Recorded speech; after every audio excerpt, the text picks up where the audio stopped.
नमस्कार सम्मानित दर्शकों, देश के आदरणीय वरिष्ठ नागरिकों, संघर्षशील साथियों और न्याय की प्रतीक्षा में वर्षों से आशा का दीप जलाए बैठे करोड़ों पेंशन भोगियों, आज का ये दिन सचमुच भारतीय लोकतंत्र की आत्मा को झकझोर देने वाला दिन है। आज प्रातःकाल राजधानी में स्थित प्रधानमंत्री आवास पर एक अत्यंत महत्वपूर्ण, गंभीर और निर्णायक बैठक आयोजित की गई। इस बैठक में देश के प्रधानमंत्री नरेंद्र मोदी स्वयं उपस्थित थे। उनके साथ वित्त मंत्रालय के उच्च अधिकारी, केंद्रीय मंत्री परिषद के कई वरिष्ठ सदस्य और वह व्यक्तित्व जिसकी चर्चा आज पूरे देश में हो रही है, पेंशनर्स के अधिकारों की आवाज बनकर उभरे कमांडर अशोक रावत जी भी मौजूद थे। ये कोई साधारण बैठक नहीं थी। ये वर्षों के संघर्ष, पीड़ा, प्रतीक्षा और आक्रोश का संगम थी। यह वह क्षण था जब देश के करोड़ों वृद्ध नागरिकों की धड़कनें एक साथ धड़क रही थी और हर हृदय यही प्रश्न कर रहा था कि क्या आज न्याय मिलेगा?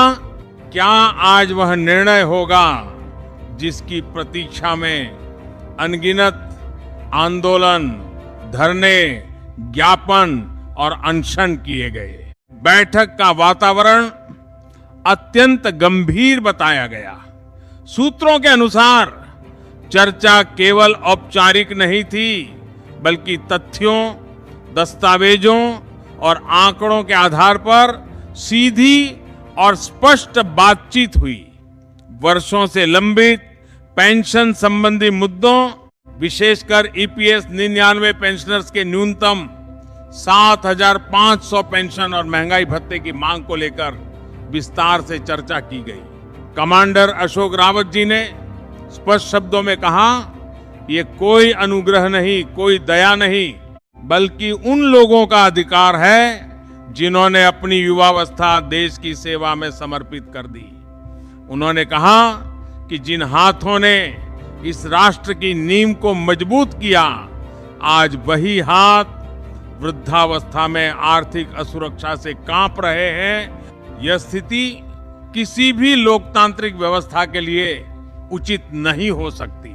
बैठक में प्रस्तुत दस्तावेजों में उन वर्षों का उल्लेख था जब पेंशनर्स ने बार बार ज्ञापन दिए, अदालतों का दरवाजा खटखटाया, सड़कों पर शांतिपूर्ण प्रदर्शन किए और सरकार से केवल अपना वैधानिक अधिकार मांगा। यह भी कहा गया कि आने वाली 4 मार्च को होली का पावन पर्व मनाया जाएगा और उससे ठीक एक दिन पूर्व 3 मार्च को यदि सरकार ठोस निर्णय लेकर राशि जारी करती है तो यह करोड़ों परिवारों के लिए सच्चे अर्थों में उत्सव का कारण बनेगा। बैठक के पश्चात वित्त मंत्रालय को आवश्यक प्रक्रियाएं शीघ्र पूर्ण करने के निर्देश दिए गए हैं ताकि यदि निर्णय लागू होता है तो बैंकिंग प्रणाली के माध्यम से राशि सीधे खातों में स्थानांतरित की जा सके। यह स्पष्ट किया गया कि किसी भी प्रकार की तकनीकी देरी या प्रशासनिक बाधा को स्वीकार्य नहीं माना जाएगा। वर्षों से लंबित फाइलों की समीक्षा की गई और यह सुनिश्चित करने पर बल दिया गया कि जो भी निर्णय हो वह पारदर्शी, विधि सम्मत और समयबद्ध हो। साथियों, यह समझना भी आवश्यक है कि लोकतंत्र में किसी भी मांग की स्वीकृति केवल भावनाओं से नहीं, बल्कि संवैधानिक प्रक्रिया, वित्तीय प्रावधान और विधिक ढांचे के भीतर ही संभव होती है। कमांडर अशोक रावत जी ने अपनी बात रखते हुए ये अवश्य कहा कि यदि वरिष्ठ नागरिकों के साथ अन्याय हुआ तो वे शांतिपूर्ण लोकतांत्रिक माध्यमों से आवाज उठाते रहेंगे। उन्होंने एकजुटता पर बल दिया और कहा कि संगठित समाज ही अपनी बात प्रभावी ढंग से रख सकता है। हालांकि यह भी दोहराया गया कि कोई भी आंदोलन संविधान और कानून की मर्यादा में रहकर ही होना चाहिए, क्योंकि देश की संस्थाओं का सम्मान बनाए रखना हम सभी की जिम्मेदारी है। आज देश के विभिन्न हिस्सों में पेंशनर्स के बीच उत्सुकता का वातावरण है। अनेक लोग अपने मोबाइल फोन पर संदेश देखने की प्रतीक्षा की बात कर रहे हैं। अनेक लोग बैंक शाखाओं से संपर्क कर रहे हैं। तो कई संगठन अपने सदस्यों को धैर्य बनाए रखने की सलाह दे रहे हैं। ये क्षण आशा और अपेक्षा का है, परंतु साथ ही ये संयम और जिम्मेदारी का भी समय है। यदि सरकार की ओर से औपचारिक अधिसूचना जारी होती है और वित्तीय स्वीकृति प्रदान की जाती है, तो ये निश्चित रूप से लाखों परिवारों के लिए राहत का संदेश होगा। यदि प्रक्रिया में समय लगता है तो भी संवाद और संवैधानिक मार्ग ही समाधान का माध्यम बनेगा। वरिष्ठ नागरिकों की समस्याएं केवल आर्थिक नहीं होती, वे स्वास्थ्य, सम्मान, सामाजिक सुरक्षा और मानसिक संतुलन से भी जुड़ी होती है। न्यूनतम पेंशन और महंगाई भत्ता उनके दैनिक जीवन की आवश्यकताओं से सीधा संबंध रखते हैं। बढ़ती महंगाई, दवाइयों का खर्च, पारिवारिक जिम्मेदारियां, इन सब के बीच नियमित और पर्याप्त पेंशन उनके लिए जीवन रेखा समान है। इसीलिए ये मुद्दा केवल एक वित्तीय घोषणा नहीं, बल्कि सामाजिक न्याय का प्रश्न बन चुका है। बैठक में यह भी कहा गया कि सरकार वृद्धजनों के योगदान को स्वीकार करती है और उनकी सुरक्षा के लिए प्रतिबद्ध है। हालांकि अंतिम निर्णय औपचारिक प्रक्रियाओं के पश्चात ही सार्वजनिक रूप से घोषित किया जाएगा।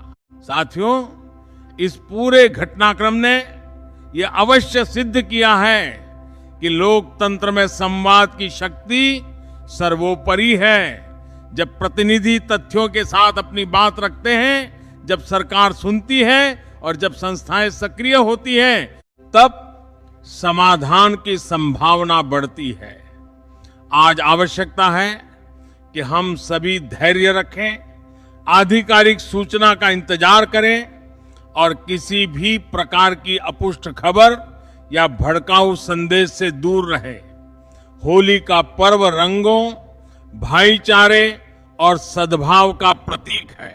इसे शांति और गरिमा के साथ मनाना हम सबका दायित्व है।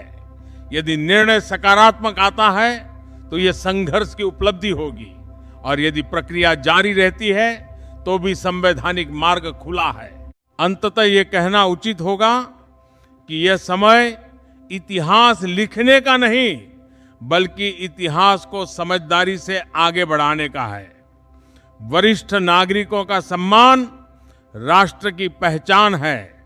सरकार, समाज और संगठन तीनों की सामूहिक जिम्मेदारी है कि समाधान संवाद से निकले, टकराव से नहीं। आज की बैठक ने एक नई उम्मीद अवश्य जगाई है। अब सबकी नजरें आगामी आधिकारिक घोषणा पर टिकी है।